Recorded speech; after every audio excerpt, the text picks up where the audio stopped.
Hypoglycemic কমা নিয়ে কিছু কথা বলবো।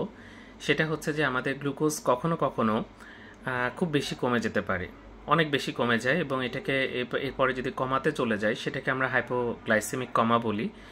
এরকম রোগী কিন্তু প্রচুর পাওয়া যায়।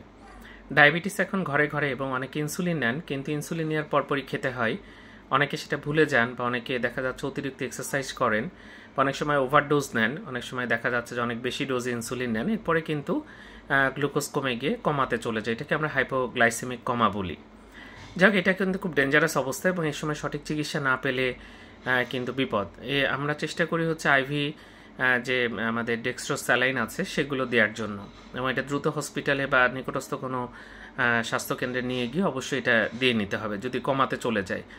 আর যদি সেন্স থাকে, অনেক সময় দেখা যাচ্ছে গ্লুকোজ কমে গেছে কিন্তু রোগীর সেন্স আছে, তাহলে মুখে কিন্তু মিষ্টি জাতীয় কিছু খাবার বা পানি যেগুলো আছে আপনার বাসায় শরবত বানিয়ে দিতে পারেন। খুব দ্রুত এই জিনিসটা কিন্তু করতে হবে, এই সময় প্রতিটা মানে মিনিটে গুরুত্বপূর্ণ।